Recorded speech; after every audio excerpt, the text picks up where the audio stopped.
저는 올해 40살 김지수입니다. 중견 광고 대행사에서 15년을 일했죠. 15년이라는 시간, 결코 짧지 않은 세월입니다. 대학 졸업하고 패기 넘치던 20대 중반에 입사해서 밤을 새워 기획서를 쓰고 주말도 없이 클라이언트를 만나러 다니고 회식 자리에서는 먼저 나서서 분위기를 띄우고 그렇게 성실하게, 정말 성실하게 살아왔습니다. 하지만 돌아보니 제 명함에는 여전히 과장이라는 직함만 박혀 있더군요. 같이 입사했던 동기들은 이미 몇 년 전에 차장이 되었고 어떤 친구는 벌써 부장까지 올라갔습니다. 저만 그 자리에 멈춰 있었죠. 왜냐고요? 글쎄요. 제가 특별히 무능해서는 아니었습니다. 오히려 제가 만든 기획안들은 늘 좋은 성과를 냈거든요. 문제는 제 위에 있던 사람이었습니다. 박상무, 그 사람 말입니다. 박상무는 전형적인 권위주의 상사였습니다. 나이는 50 중반쯤 됐을까요? 키는 작은 편이었지만 목소리만큼은 사무실 전체를 울릴 정도로 컸죠. 그 사람에게는 특이한 습관이 있었습니다.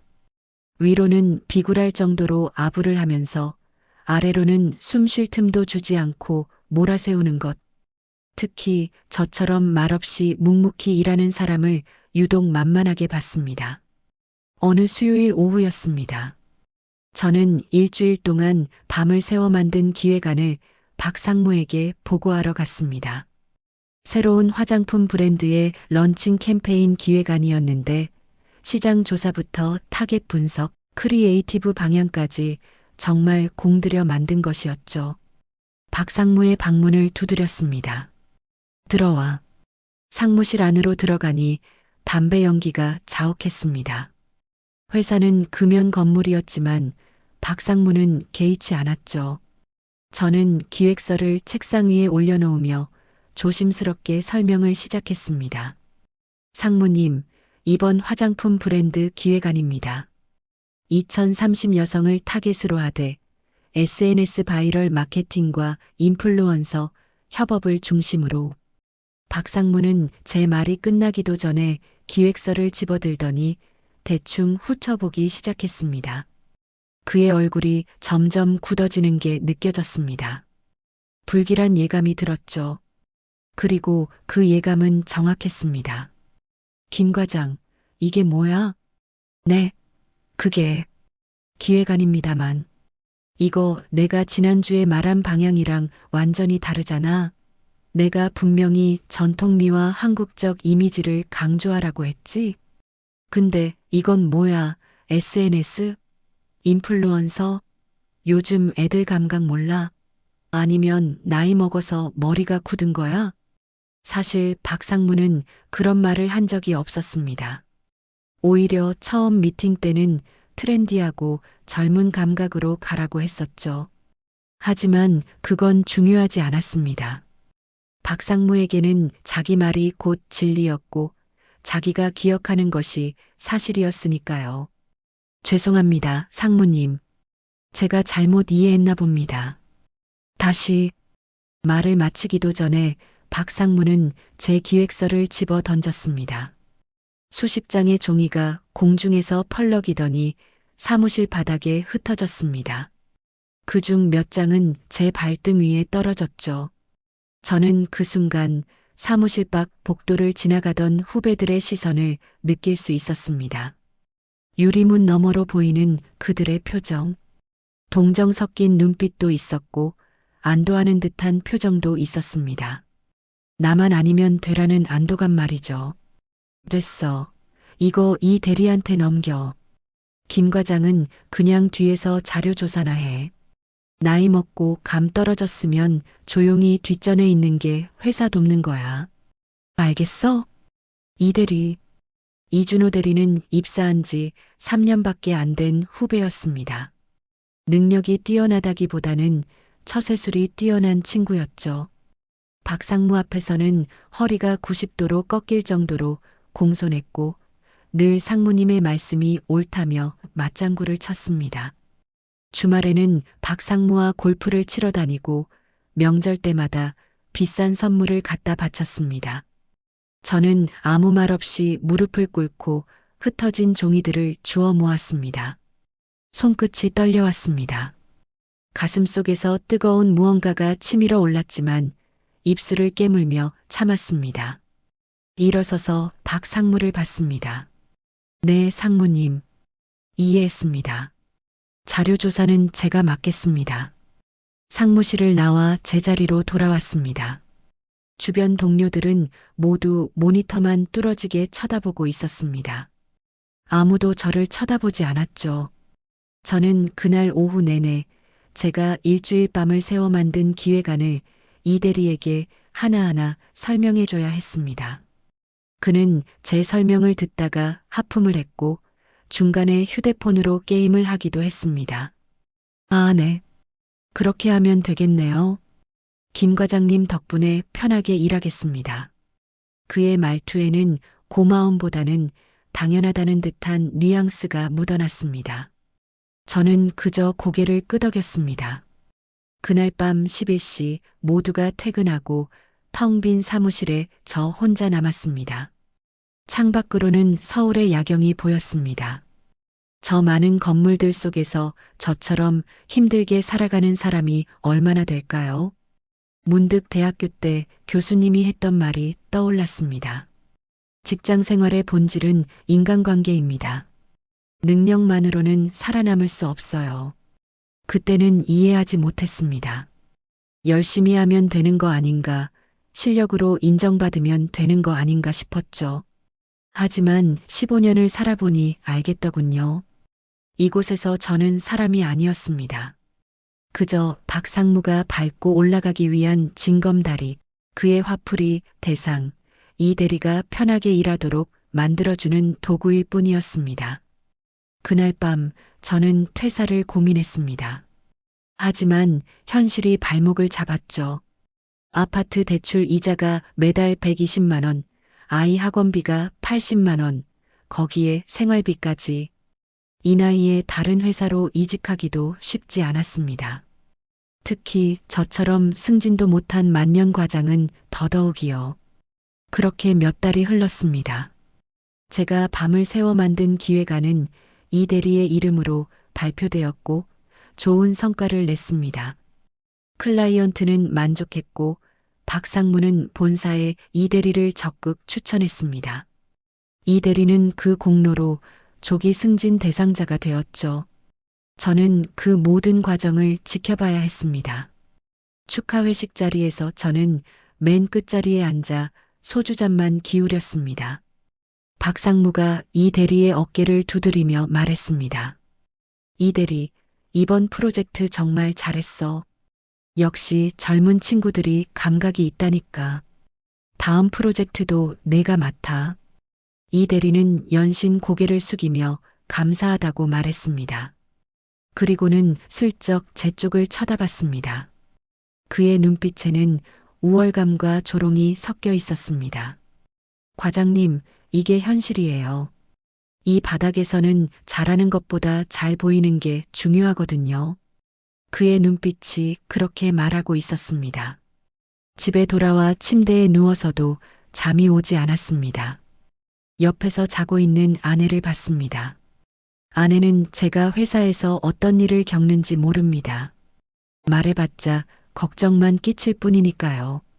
아내는 가끔 이렇게 말하곤 했죠. 여보, 당신은 너무 착해. 그렇게 살다가는 손해만 봐. 손해. 맞습니다. 저는 손해를 보며 살아왔습니다. 하지만 어쩌겠습니까? 이게 제 방식이었고 제 삶이었으니까요. 그런데 그날 밤 침대에 누워 천장을 바라보며 문득 이런 생각이 들었습니다. 징검다리는 가만히 있기만 해야 할까요? 징검다리 아래 흐르는 물은 언제나 조용하기만 할까요? 아니면 어느 날 갑자기 거센 파도가 되어 그 위를 걷던 사람들을 집어삼킬 수도 있는 걸까요? 저는 그날 밤 잠들기 전 마지막으로 이런 생각을 했습니다. 언젠가는 반드시 그로부터 2달쯤 지난 어느 금요일 밤이었습니다. 평소라면 저도 퇴근했을 시간이었지만 그날은 다음 주 월요일에 있을 프레젠테이션 자료를 사무실에 두고 와서 다시 회사로 돌아갔습니다. 밤 10시가 넘은 시각, 회사 건물은 거의 비어 있었습니다. 경비실을 지나 엘리베이터를 타고 12층으로 올라갔죠. 복도를 걷는데 이상했습니다. 분명 모두 퇴근했을 텐데 박상무의 방에서 불빛이 새어나오고 있었습니다. 혹시 박상무가 남아서 일하고 계신가 싶어 조용히 다가갔습니다. 그런데 문틈 사이로 낮은 목소리가 들려왔습니다. 걱정하지 마. 이번 프로젝트도 그쪽으로 넘겨줄 테니까. 박상무의 목소리였습니다. 누군가와 통화를 하고 있는 것 같았죠. 대신 지난번에 말한 그 성과금은 잊지 않았겠지? 믿고 있어.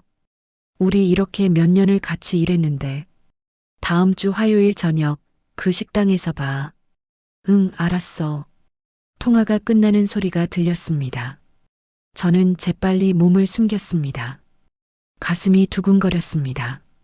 방금 제가 들은 게 맞나요? 박상무가 협력업체로부터 뒷돈을 받고 있다는 건가요? 박상무는 평소에 청렴함을 강조하는 사람이었습니다.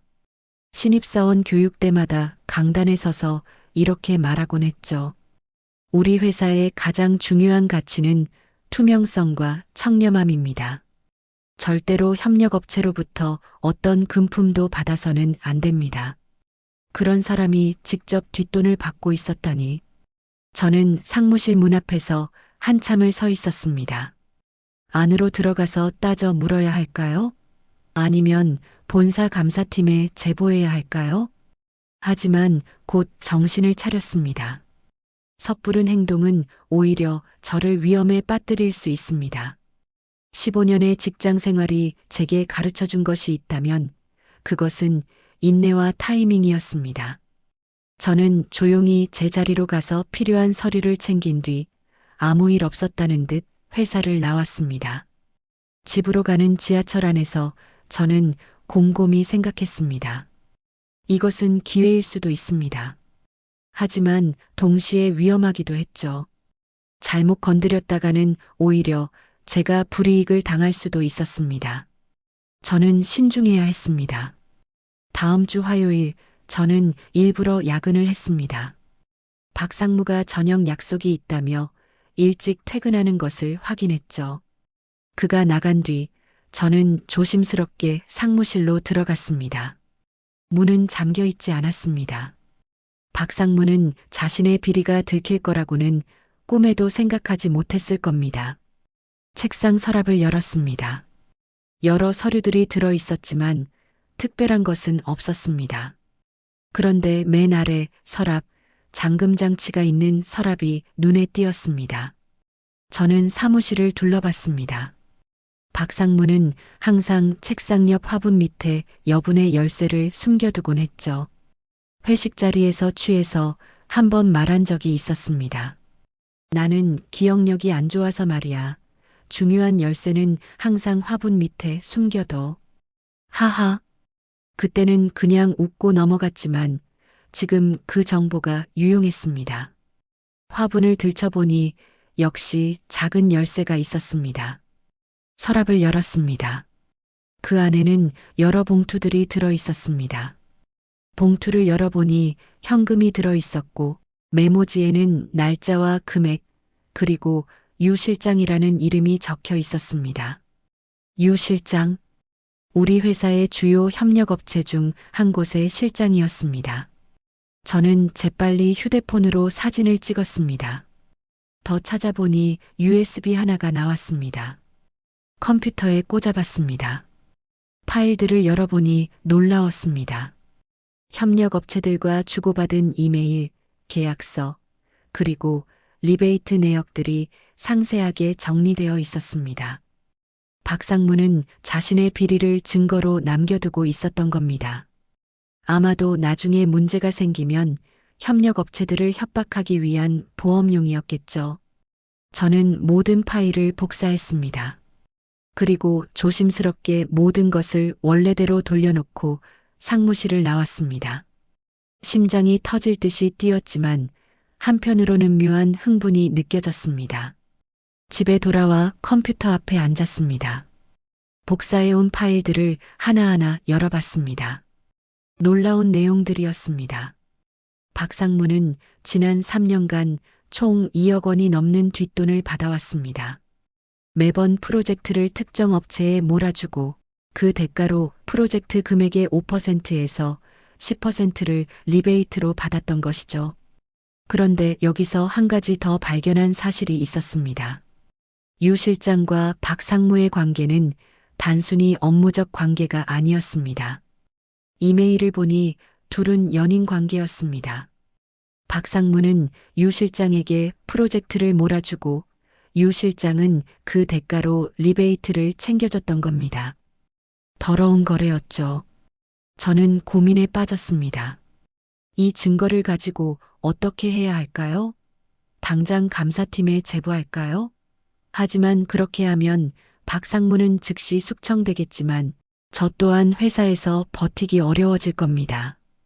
박상무의 라인을 타고 있는 사람들이 너무 많았으니까요.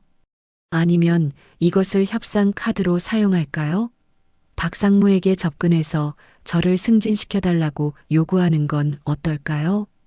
하지만 그것은 저도 그들과 똑같은 사람이 되는 것이었습니다. 저는 그렇게 살고 싶지 않았습니다. 며칠을 고민한 끝에 저는 결정을 내렸습니다. 기다리기로 한 것입니다. 적절한 타이밍이 올 때까지 저는 이 카드를 품고 있기로 했습니다. 그리고 그 타이밍은 생각보다 빨리 찾아왔습니다. 그로부터 한 달 뒤 박상무의 태도가 묘하게 변했습니다. 평소보다 제게 더 많은 일을 시키기 시작한 겁니다. 처음에는 단순한 자료 조사였지만 점점 더 민감한 업무들이 넘어왔습니다. 협력업체들과의 계약서 검토, 비용 정산, 심지어는 유 실장의 회사와의 미팅 자료 준비까지. 어느 날 박상무가 저를 불렀습니다. 김 과장, 이번에 유 실장 회사랑 계약하는 건 자네가 맡아. 계약서 초안은 내가 줄 테니까 자네가 검토하고 최종본 만들어. 네, 상무님. 알겠습니다. 저는 순순히 따랐습니다. 하지만 속으로는 웃음이 나왔습니다.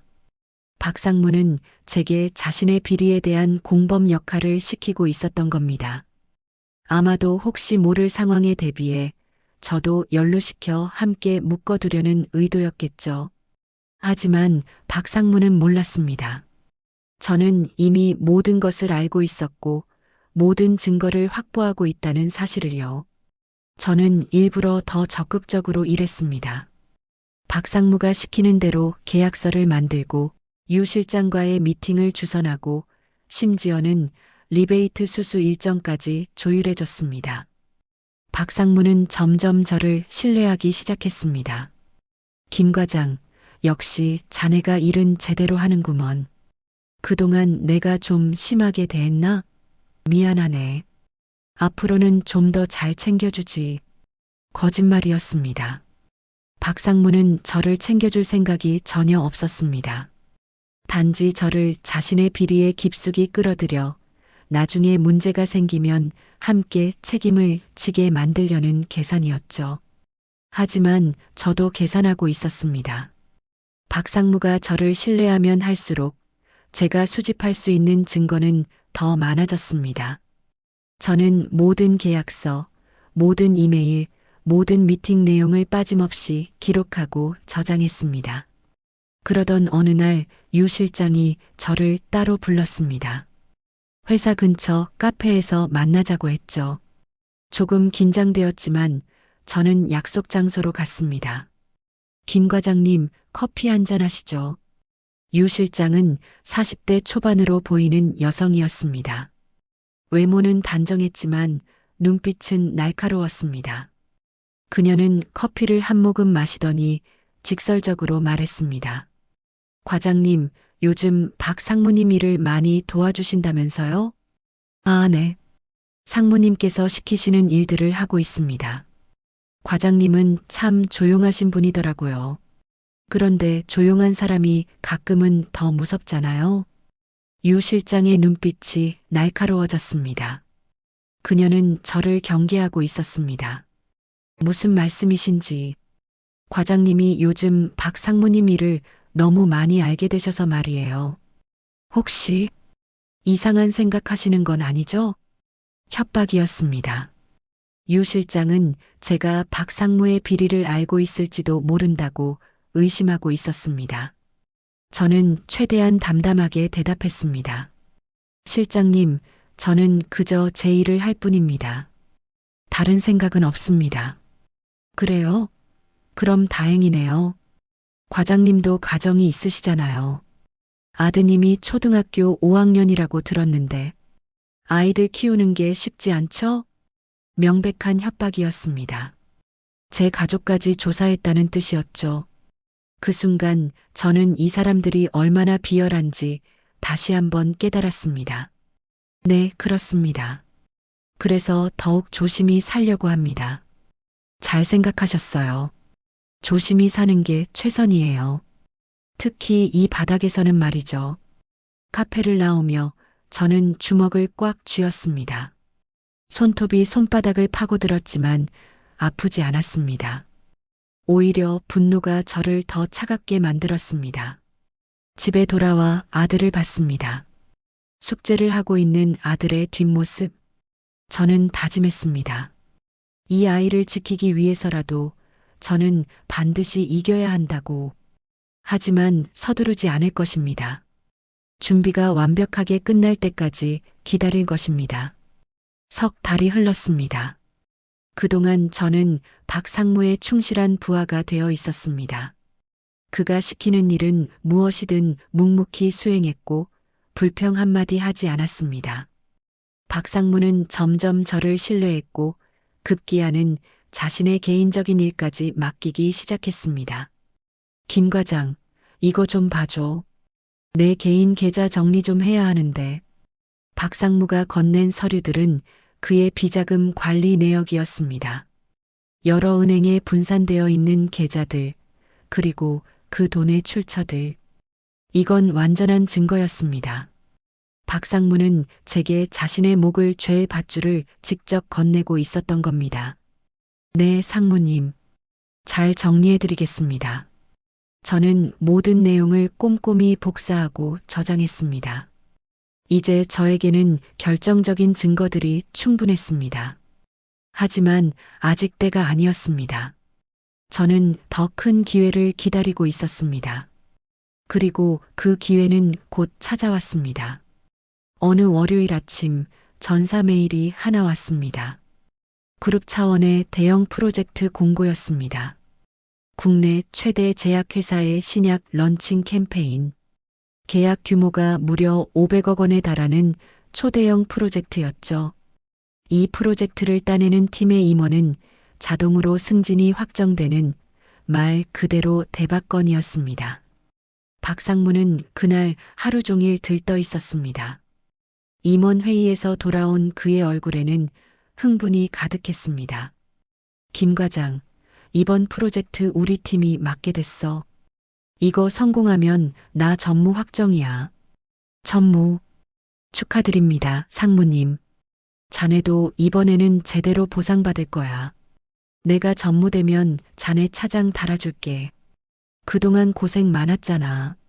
거짓말이라는 걸 알고 있었습니다. 박 상무는 지금까지 한 번도 약속을 지킨 적이 없었으니까요. 하지만 저는 감사하다는 듯이 고개를 숙였습니다. 감사합니다, 상무님. 최선을 다하겠습니다. 좋아. 이번 프로젝트는 자네가 총괄해.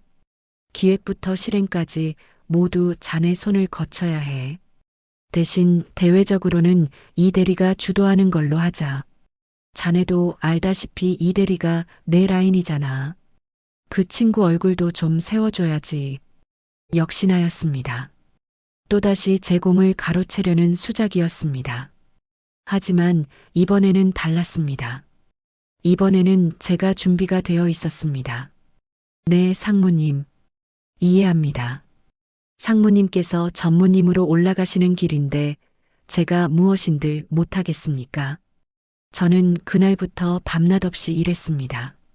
시장 조사, 경쟁사 분석, 크리에이티브 전략, 매체 플랜, 예산 계획까지 3주 동안 집에도 거의 들어가지 못했습니다. 아내는 걱정했지만 저는 조금만 기다리라고 말했습니다. 여보, 이번만 참아줘. 곧 다 끝날 거야. 기획안은 완벽했습니다. 하지만 그 기획안 안에는 보이지 않는 독이 숨어 있었습니다. 표면적으로는 아무 문제가 없어 보였지만 자세히 들여다보면 법적, 윤리적으로 문제가 될 수 있는 조항들이 교묘하게 숨겨져 있었죠. 예를 들어 협력업체 선정 과정에서 특정 업체에게 유리한 조건들을 슬쩍 끼워 넣었습니다. 당연히 그 업체는 유 실장의 회사였죠. 그리고 계약 조건 중에는 리베이트로 의심받을 수 있는 컨설팅 비용 항목도 포함시켰습니다. 박상무와 이 대리는 제가 만든 기획안을 검토했지만 아무것도 발견하지 못했습니다. 그들의 눈에는 완벽한 기획안으로만 보였으니까요. 김 과장, 역시 자네야. 이 정도면 100% 따낸다. 이 대리, 이거 가지고 최종 프레젠테이션 준비해. 네, 상무님. 이 대리는 신이 나서 제 기획안을 들고 갔습니다. 하지만 그는 몰랐습니다.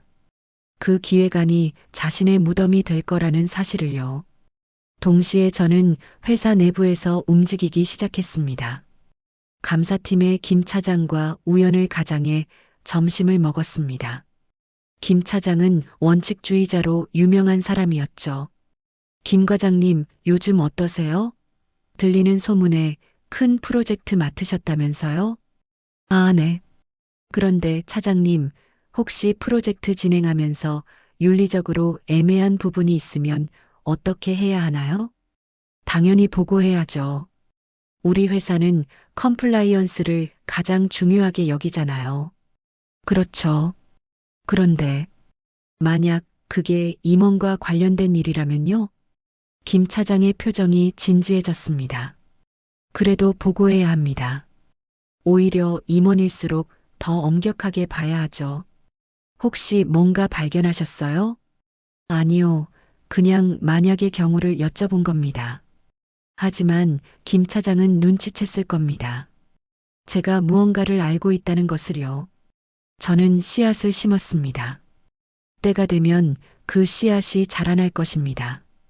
또 한 명, 최 이사와도 접촉했습니다. 최 이사는 박상무의 경쟁자였습니다.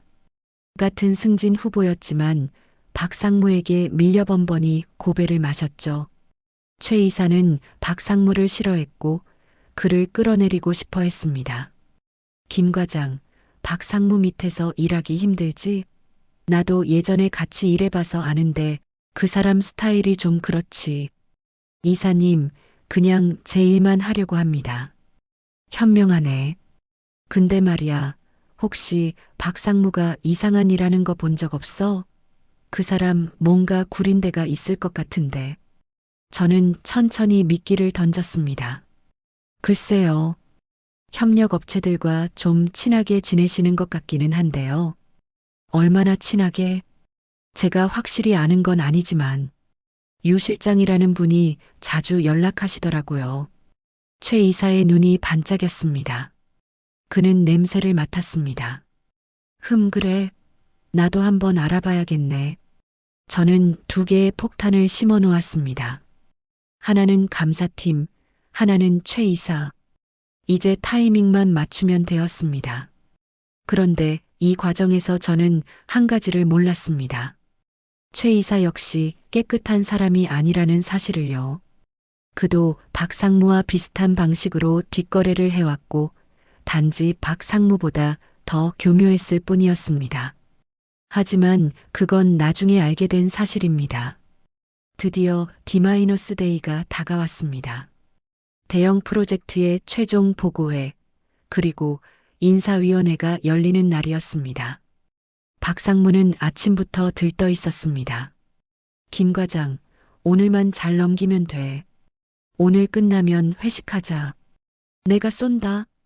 네, 상무님. 잘 되실 겁니다. 저는 조용히 미소를 지었습니다. 하지만 그 미소 뒤에 숨겨진 의미를 박상무는 알지 못했습니다. 오후 2시 본사 대회의실, 회장님을 비롯한 모든 임원진이 참석한 가운데 최종 보고회가 시작되었습니다. 박상무는 자신만만하게 단상에 올라섰습니다. 그의 옆에는 이 대리가 서 있었죠. 저는 맨 뒤에 조용히 앉아 있었습니다. 프레젠테이션이 시작되었습니다. 박상무는 유창하게 설명했고 이 대리가 보조를 맡았습니다. 기획안의 내용은 완벽했습니다. 임원들도 고개를 끄덕이며 만족스러워하는 표정이었죠. 이상으로 500억 규모의 신약 런칭 캠페인 기획안 발표를 마치겠습니다. 감사합니다. 박상무가 고개를 숙였습니다. 회의실에서 박수가 터져 나왔습니다. 박상무는 승리의 미소를 지었습니다. 마치 이미 전무명함을 손에 쥔 것처럼. 하지만 바로 그때 감사팀의 김 차장이 손을 들었습니다. 잠시만요. 한 가지 질문이 있습니다. 네, 말씀하십시오. 협력업체 선정 기준을 보니 특정 업체에 유리한 조건들이 있는 것 같습니다. 혹시 이 부분에 대해 설명해 주실 수 있나요? 박상무의 얼굴이 약간 굳었습니다. 그건 업계 표준을 따른 겁니다. 특별한 의도는 없습니다. 그렇습니까? 그런데 여기 컨설팅 비용 항목이 좀 과도한 것 같은데요. 전체 예산의 15%나 되네요. 그건 전문성을 위해 필요한 부분입니다. 김 차장이 자리에서 일어났습니다. 상무님, 혹시 이 컨설팅을 맡을 업체가 유 실장의 회사인가요? 회의실이 순식간에 조용해졌습니다. 박상무의 얼굴이 하얗게 변했습니다. 그건 어떻게? 바로 그때 제가 준비한 영상이 스크린에 띄워졌습니다. 박상무와 유 실장이 주고받은 문자 메시지들, 리베이트 계좌 내역, 그리고 제가 몰래 녹취한 통화 내용들이 하나하나 공개되기 시작했습니다. 이게 뭐야? 누가 이런 짓을? 박상무가 비명을 질렀습니다. 그는 제어실 쪽을 돌아봤지만 제어실 직원도 당황한 표정이었습니다. 이건 제가 미리 프로그램해 둔 것이었으니까요. 영상은 계속되었습니다. 3년간의 비리 내역이 낱낱이 공개되었습니다. 받은 돈의 총액, 몰아준 프로젝트들, 그리고 유 실장과의 은밀한 관계까지. 박상무, 이게 사실입니까? 회장님의 차가운 목소리가 울려 퍼졌습니다. 박상무는 입을 번긋거렸지만 아무 말도 나오지 않았습니다. 옆에 있던 이 대리는 사시나무 떨듯 떨고 있었죠. 김 과장, 내가 한 짓이지. 이 배신자 같은. 박상무가 저를 향해 달려들려 했습니다. 하지만 대기하고 있던 보안 팀원들이 그를 제지했습니다. 저는 천천히 자리에서 일어났습니다. 15년 만에 처음으로 저는 박상무를 똑바로 바라봤습니다. 굽실거리는 미소가 아닌 얼음처럼 차가운 시선으로. 상무님께서 가르쳐 주셨잖아요. 제 목소리는 차분했습니다. 나이 먹고 감 떨어지면 조용히 뒤에 있는 게 도와주는 거라고. 그래서 저도 도와드리는 겁니다. 더 큰 사고 치시기 전에 조용히 내려오시라고요. 박상무의 얼굴이 일그러졌습니다. 분노와 배신감, 그리고 공포가 뒤섞인 표정이었습니다. 회의실은 아수라장이 되었습니다. 임원들은 수군거렸고 회장님은 감사팀에게 즉시 전면 조사를 지시했습니다. 박상무는 그 자리에서 직위해제되었고 이 대리 역시 연루조사 대상이 되었습니다. 하지만 여기서 끝이 아니었습니다. 회의실을 나서려는 순간 최 이사가 저를 불렀습니다. 김 과장, 잘했네. 자네 덕분에 회사가 깨끗해질 수 있겠어. 앞으로 내가 잘 챙겨줄게. 그의 얼굴에는 승리의 미소가 가득했습니다. 박상무가 무너진 지금 전무 자리는 자신의 것이라고 생각하는 것 같았죠. 하지만 저는 이미 알고 있었습니다. 최 이사 역시 깨끗하지 않다는 것을요. 그리고 제가 준비한 건 박상무만이 아니었습니다. 이사님, 감사합니다. 그런데 한 가지 여쭤봐도 될까요? 뭔가 이사님께서 작년에 D 프로젝트 진행하실 때 K 업체에서 받으신 자물료 3천만 원은 어떻게 처리하셨나요? 최 이사의 얼굴이 순식간에 굳어졌습니다. 뭐? 무슨 소리야? 저는 조용히 휴대폰을 꺼내 화면을 보여줬습니다. 최 이사의 계좌 이체 내역이었습니다. 제가 조사를 하다 보니 우연히 발견했습니다.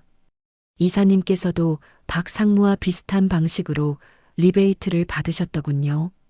더 교묘하게요. 최 이사의 얼굴이 하얗게 변했습니다. 자네, 나를 조사했어? 아닙니다. 다만 박상무를 조사하다가 자연스럽게 알게 되었을 뿐입니다. 이사님께서 박상무의 비리를 묵인해주는 대가로 일부 프로젝트를 나눠 가지셨더군요. 바로 그때 감사팀장이 다가왔습니다. 최 이사님, 잠깐 말씀 좀 나눌 수 있을까요? 방금 김 과장이 제출한 자료들을 검토해 봐야 할 것 같습니다. 최 이사는 저를 노려봤습니다. 분노와 배신감이 담긴 눈빛이었죠. 하지만 저는 담담하게 그의 시선을 받아냈습니다. 이사님, 저는 그저 옳은 일을 했을 뿐입니다. 이사님께서도 조용히 책임지시는 게 좋을 것 같습니다. 최 이사는 아무 말도 하지 못했습니다. 그는 감사팀장을 따라 회의실을 나갔습니다. 그제야 저는 깨달았습니다. 제가 단순히 박상무 한 명을 무너뜨린 게 아니라 이 회사의 썩은 뿌리 전체를 건드렸다는 것을요. 그리고 그 과정에서 저 자신도 어느새 그들과 비슷한 방식으로 일을 진행했다는 사실을요. 저는 복도를 걸으며 생각했습니다. 이게 정말 제가 원했던 복수일까요? 그들을 무너뜨리는 것이 정말 제게 평화를 가져다 줄까요? 그로부터 일주일이 지났습니다. 회사는 발칵 뒤집혔습니다. 박상무와 최 이사는 즉시 해임되었고 검찰 조사까지 받게 되었습니다. 유 실장의 회사는 협력업체 명단에서 영구 제외되었죠. 이 대리와 박상무 라인을 타던 몇몇 직원들도 인사조치를 받았습니다. 회사 분위기는 싸늘했습니다. 모두들 저를 피했습니다. 어떤 이들은 제게 고마워했지만 대부분은 저를 무서워했죠. 김 과장님, 진짜 대단하세요. 그런 준비를 혼자 다 하셨다니. 후배 하나가 조심스럽게 말했습니다. 그의 목소리에는 존경보다는 두려움이 더 많이 담겨 있었습니다. 저는 그저 웃었습니다. 쓸쓸한 웃음이었습니다. 며칠 후 본사에서 저를 불렀습니다. 인사팀장과 부사장님이 계셨습니다. 김 과장, 이번에 회사를 위해 큰일을 해줬네. 공로를 인정받아야지. 차장 승진은 기본이고 원하면 다른 부서로 발령도 가능해. 하지만 저는 이미 결심하고 있었습니다. 감사합니다. 하지만 저는 퇴사하려고 합니다. 부사장님이 놀란 표정을 지었습니다. 뭐, 퇴사? 왜? 이제 승진도 하고 대우도 달라질 텐데? 저는 이곳에서 더 이상 일하고 싶지 않습니다. 15년 동안 충분히 일했습니다.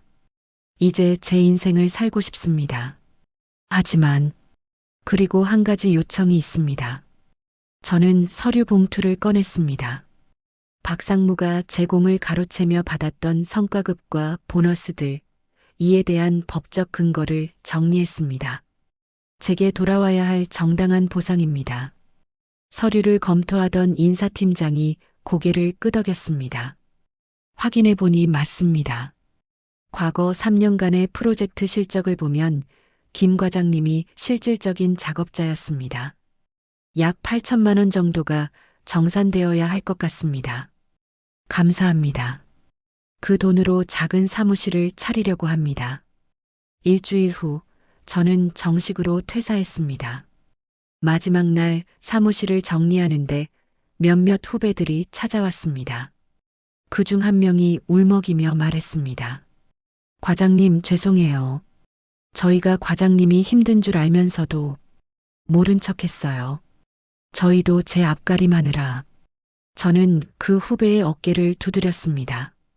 괜찮아. 나도 너희를 위해 싸운 건 아니니까. 그저 나 자신을 잃어버리지 않으려고 했을 뿐이야. 그래도 대신 하나만 기억해. 절대로 누군가의 징검다리가 되지 마.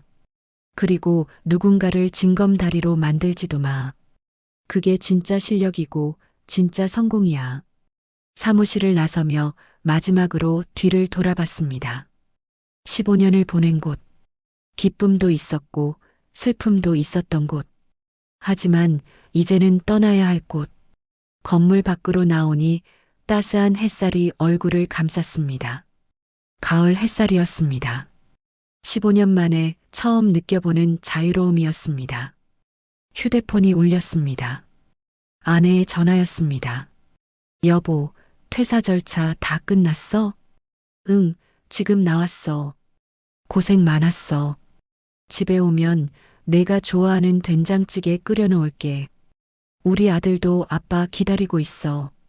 전화를 끊고 지하철역으로 걸어갔습니다. 가벼운 발걸음이었습니다. 짐은 가방 하나뿐이었지만 마음은 무거웠던 15년의 짐을 모두 내려놓은 듯 가벼웠습니다. 지하철 안에서 창밖을 바라봤습니다. 스쳐 지나가는 풍경들, 각자의 삶을 살아가는 사람들, 그들 중 몇 명이나 저처럼 힘들게 살고 있을까요? 몇 명이나 자신을 잃어버린 채 살고 있을까요? 한 달 후, 저는 작은 사무실을 열었습니다. 김지수 컨설팅이라는 간판을 달았습니다. 중소기업들을 대상으로 마케팅 컨설팅을 해주는 일을 시작했죠. 처음에는 어려웠습니다.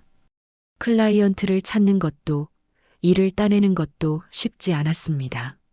하지만 점차 입소문이 났습니다. 15년간 쌓은 실력은 진짜였으니까요. 6개월 후에는 직원 2명을 채용할 수 있었고 1년 후에는 사무실을 더 큰 곳으로 옮겼습니다. 어느 날 예전 회사 후배로부터 연락이 왔습니다. 과장님, 저 회사 그만둘까 봐요. 여기 분위기가 여전히 안 좋아요. 그래, 그럼 우리 회사로 와. 대우는 못 해주지만 최소한 사람 대접은 받을 수 있어. 그렇게 몇 명의 후배들이 제 회사로 왔습니다. 저는 그들에게 다짐했습니다. 이곳만큼은 박 상무 같은 상사가 되지 않겠다고, 모두가 존중받는 회사를 만들겠다고. 그로부터 3년이 흘렀습니다. 어느 가을날 저는 대학교 강연 요청을 받았습니다. 직장인들을 위한 특강이었습니다. 강단의 선이 긴장되었습니다. 하지만 깊게 숨을 들이쉬고 시작했습니다. 안녕하세요. 저는 김지수입니다. 오늘 여러분께 제 이야기를 하려고 합니다. 15년간 만년과장으로 살았던 한 남자의 이야기를요. 청중석에서 몇몇이 고개를 끄덕였습니다. 공감하는 표정들이었습니다. 저는 15년간 보이지 않는 사람으로 살았습니다. 열심히 일했지만 인정받지 못했고 제공은 남의 것이 되었습니다. 분노했지만 참았습니다. 복수하고 싶었지만 기다렸습니다. 잠시 멈추고 청중들을 바라봤습니다. 그리고 결국 복수했습니다. 저를 짓밟던 사람들을 무너뜨렸죠. 하지만 그 과정에서 깨달았습니다. 진짜 복수는 그들을 이기는 게 아니라는 것을요. 그럼 뭡니까? 한 청중이 물었습니다. 그들이 만든 지옥 같은 굴레에서 완전히 벗어나 나만의 삶을 사는 것. 그것이 진짜 복수입니다. 그들의 룰로 그들을 이기는 게 아니라 아예 그 판을 떠나 내 판을 만드는 것. 그것이 진정한 승리입니다. 강연을 마치고 나오는데 한 중년 남성이 다가왔습니다. 눈가에 눈물이 맺혀 있었습니다. 선생님, 저도 지금 회사에서 비슷한 상황입니다. 20년을 일했는데 여전히 과장이고 제공은 후배들 것이 되고 어떻게 해야 할까요? 저는 그의 손을 잡았습니다. 선택은 당신의 몫입니다. 싸울 수도 있고 떠날 수도 있습니다. 하지만 한 가지만 기억하세요. 절대로 자신을 잃어버리지 마세요. 그들이 당신을 어떻게 대하든 당신의 가치는 변하지 않습니다. 그날 밤 집으로 돌아오는 길에 한강을 지나갔습니다. 강물을 바라보며 생각했습니다. 저는 정말 행복한가요? 복수는 성공했지만 상처는 아물었나요? 아직 완전히 아물지는 않았습니다. 가끔 밤에 악몽을 꾸기도 합니다. 박상무가 저를 향해 소리치는 꿈, 동료들이 저를 외면하는 꿈. 하지만 이제는 압니다. 그 상처들도 제 삶의 일부라는 것을요. 집에 도착하니 아내와 아들이 기다리고 있었습니다. 아빠, 강연 어떻게 됐어? 응, 잘 끝났어. 아빠 멋있어. 나도 나중에 아빠처럼 자기 사업할 거야. 아들의 빛나는 눈동자를 보며 생각했습니다. 제가 이 아이에게 보여준 것은 무엇일까요? 복수의 방법? 아니면 자존감을 지키는 방법? 아내가 따뜻한 차를 건넸습니다. 여보, 고생 많았어. 근데 후회는 안 해? 뭘? 회사 그만둔 것. 저는 잠시 생각했습니다. 후회할까요? 만약 그때 참았다면 어쩌면 지금쯤 차장이나 부장이 되어 있었을지도 모릅니다. 안정적인 월급과 퇴직금을 보장받았을 것입니다. 하지만 그랬다면 저는 여전히 그 지옥 같은 곳에서 숨죽이며 살고 있었겠죠. 제 자존감을 팔아가며 제 영혼을 조금씩 깎아가며 아니, 후회 안 해. 이게 내가 선택한 삶이니까. 창밖을 봤습니다. 달이 밝았습니다. 보름달이었습니다. 완전한 원. 저는 이제 압니다. 인생에는 완벽한 복수도 완벽한 승리도 없다는 것을요. 다만 자신이 선택한 길을 후회 없이 걷는 것, 그것이 가장 큰 승리라는 것을요. 그날 밤 저는 오랜만에 편안하게 잠들었습니다. 악몽도 없었고 불안도 없었습니다. 다만 내일 아침에 일어나 다시 제 사무실로 가서 제가 선택한 일을 하고 제가 존중하는 사람들과 함께 일한다는 생각에 마음이 편안했습니다. 여러분은 어떤가요? 혹시 지금 누군가의 발판이 되어 소리 없이 달아가고 있지는 않으신가요?